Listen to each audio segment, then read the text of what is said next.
बारिश का मौसम था और बाहर तेज बारिश हो रही थी। रात का समय था, सड़कें पानी से लबालब भरी हुई थीं। निशा देर रात ऑफिस से काम खत्म करके अपने घर की ओर जा रही थी। हर कदम पर पानी के छींटे उसके कपड़ों को और भी भीगा रहे थे, पर वह तेजी से अपने घर की ओर बढ़ रही थी। हाँ, आ रही हूँ बाबा।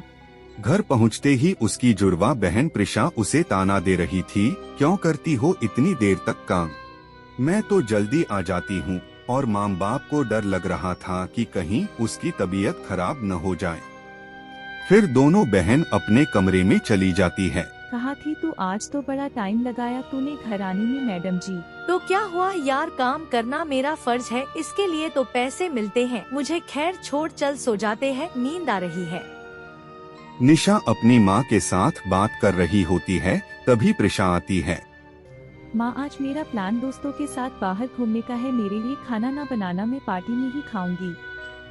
और मैडम, कर लिया मेकअप तूने? जल्दी जा।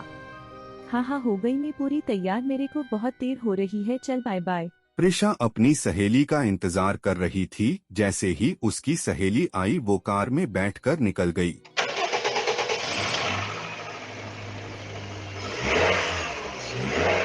प्रिशा और स्नेहा गाड़ी से निकलते ही होटल में एंट्री ले लेते हैं और बातें करते करते नाइट क्लब में पहुंच जाते हैं, जहां उनको केतन मिलता है। ऐसा है केतन, तू? आवाज नहीं आ रही है, नाच बस। बता दे कैसे खुद को बचाए, आंखें तेरी करे चोरियां।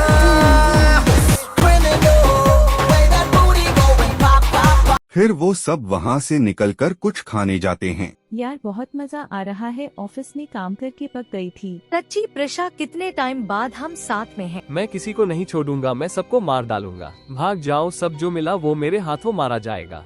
गुंडा के ऐसा बोलते ही भीड़ मच गई। सब इधर उधर भागने लगे। प्रिशा और केतन भागकर होटल के छत पर पहुंच गए। गुंडा उनका पीछा करके वहां पहुंच गया। प्लीज मुझे मत मारो, मैंने कुछ नहीं किया, प्लीज मुझे छोड़ दो। तू तो गया केतन आज। हेलो पुलिस, आप प्लीज क्राउन होटल आ जाइए, मेरे दोस्त का किसी ने मर्डर कर दिया है। प्रिशा रोने लग जाती है। तभी पुलिस आती है और उसको अपने साथ मर्डर केस में गिरफ्तार करके ले जाती है। वहीं दूसरी तरफ निशा को पुलिस कॉल करके उसकी बहन के गिरफ्तारी की खबर सुनाते हैं और निशा भागकर पुलिस स्टेशन की ओर निकल जाती है। प्रिशा क्या हुआ? तुझे जेल में क्यों बंद करा है? बताओ ऑफिसर, मेरी बहन को क्यों बंद करा है जेल में? मैडम जी, आप अपना वकील लाए, हम उन्हीं से करेंगे बात। हेलो पापा, आप लॉयर लेकर आ जाएं पुलिस स्टेशन। तभी अपनी बेटी को रिहा करने वो अपने वकील के साथ आते हैं। पुलिस वकील से बात करती है और वकील प्रिशा की जमानत करवा देती है। पुलिस प्रिशा के सारे डॉक्यूमेंट्स सील करा देती है। कहीं विदेश नहीं जा सकती, उसका पासपोर्ट सील करवाते हैं और 3 दिन बाद कोर्ट की तारीख फिक्स करते हैं। फिर वो सब घर के लिए निकल जाते हैं। प्रिशा रोती हुई अपने कमरे में आ जाती है। पीछे से निशा भी आ जाती और अपनी बहन को समझाती है, वकील के सामने सब सच सच बोलना, कुछ छुपाना नहीं। वकील उनके पापा से बात करते हैं कैसे वो प्रिशा को बाहर निकाल सकते हैं और बोलते हैं कि मुझे प्रिशा से अकेले में बात करनी है।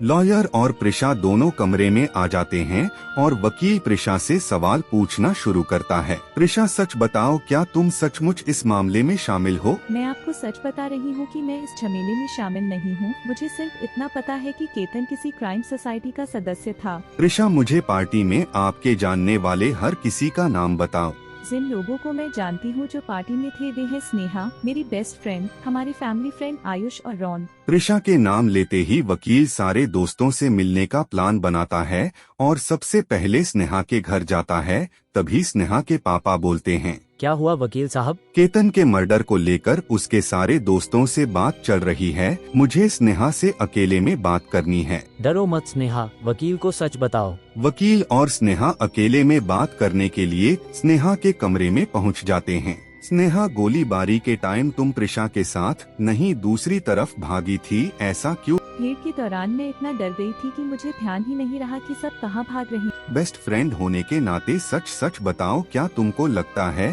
प्रिशा मर्डर कर सकती है? नहीं वकील जी, प्रिशा ऐसा नहीं कर सकती, मैं उसे 5 साल से जानती हूँ। स्नेहा से बात करके लॉयर आयुष के घर के लिए निकल जाता है। आयुष भी केतन की पार्टी में शामिल था। आयुष वकील को देखकर उसको अपने घर में इनवाइट करता है। वो लिविंग हॉल में बात करने चले जाते हैं। लिविंग हॉल में जाते ही आयुष थोड़ा डर जाता है क्योंकि वकील गुस्से में था। आयुष, क्या तुम्हारी केतन से कोई बात हुई थी उसके मर्डर से पहले? बस उसने मुझे पार्टी में इनवाइट किया था और कोई बात नहीं हुई। क्या उसने तुमको कुछ बताया था कि कहीं उसको कोई ब्लैकमेल कर रहा हो या उसको तंग कर रहा हो? ऐसा कुछ तो उसने कुछ नहीं बताया। उसका किसी से कोई झगड़ा नहीं था, वो शांत इंसान था।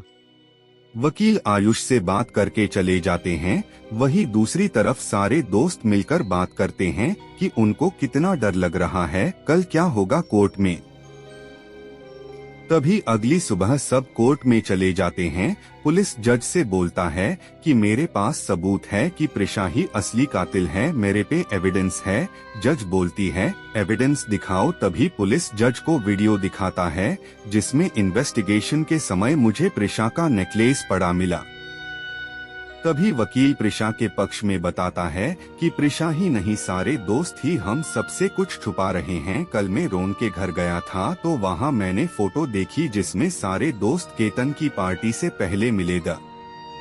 वकील प्रिशा को बोलता है प्रिशा सच बताओ, अदालत में रोन के घर में ऐसा क्या हुआ था जो तुम सब छुपा रहे हो? रॉन के घर उस दिन केतन और रॉन के बीच में लड़ाई हुई थी। हमको डर था कि कहीं रॉन पे मर्डर का शक ना जाए, इसलिए छुपा रहे थे। जज साहब प्रिशा और रॉन को शक के घेर में लेते हैं क्योंकि उनके खिलाफ सबूत है, पर साथ साथ आयुष और स्नेहा पर भी प्रतिबंध लगाते हैं। बिना अनुमति के कोई भी बाहर नहीं जा सकता और कार्यवाही 3 दिन बाद की रखते हैं। सारे दोस्त बैठकर सोच रहे थे कि कैसे निकले इस केस से बाहर। अगर हमने इस केस से बचना है तो सबसे पहले जिसने केतन पे गोली चलाई उसको ढूंढना पड़ेगा। हाँ, प्रिशा सही बोल रही है। आ जाओ हम सब मिलकर उसको सोशल मीडिया में सर्च करते हैं। सब बैठकर कातिल की जानकारी निकलवाने में जुट जाते हैं। सारे दोस्त सूचना लेकर पुलिस स्टेशन भागते हुए जाते हैं। अरे क्या हुआ, ऐसे क्यों भागे आ रहे हो? ये पुलिस स्टेशन है, तुम्हारा घर नहीं। माफ करना ऑफिसर, हमारे पास जिसने गोली चलाई थी उसकी जानकारी है, आप हमारी मदद करें उसको ढूंढने में। तभी पुलिस को गोली मारने वाले का क्रिमिनल रिकॉर्ड मिल जाता है और सब चौंक जाते हैं। पता मिलते ही पुलिस रोनी के घर के लिए निकल पड़ती है। वहां जाते ही उनको रोनी मारा हुआ मिलता है। तभी वो बाकी जांच करने लगता है। वही दूसरी तरफ वकील प्रिशा को बताने आ जाता है कि रोनी मरा हुआ मिला। प्रिशा और वकील कमरे में बात कर रहे होते हैं। हम जिसको खूनी समझ रहे थे वो तो मर गया, अब कौन असली खूनी है? मेरे को रॉन पे शक है। प्रिशा तुम जल्दी से रॉन के घर जाओ और पेन ड्राइव उसके लैपटॉप से कनेक्ट करके सारी जानकारी ले लो किसी भी तरह। तभी प्रिशा जल्दी से रॉन के घर के लिए निकल जाती है। ही प्रिशा कैसे आना हो? हेलो रॉन, बस सामने से गुजर रही थी, सोचा कि तुमसे मिल लूं। रॉन प्यास लग रही है, पानी ले आओ। हाँ अभी लेकर आता हूँ प्रिशा। रोन के जाते ही प्रिशा काम पर लग जाती है। घबराहट में प्रिशा के हाथ से लैपटॉप गिर जाता है। प्रिशा तुमने मेरा लैपटॉप गिरा दिया, मैं कैसे काम करूँगा? सॉरी रॉन, गलती से लैपटॉप गिर गया, कुछ इम्पोर्टेंट काम आ गया है, चलती हूँ। वही दूसरी तरफ निशा घर में होती है। ये प्रिशा भी ना अपना फोन घर पे ही छोड़ गई। हेलो कौन? प्रिशा इस केस से दूर रहो, तेज बनोगी तो अगला नंबर तुम्हारा है मरने का।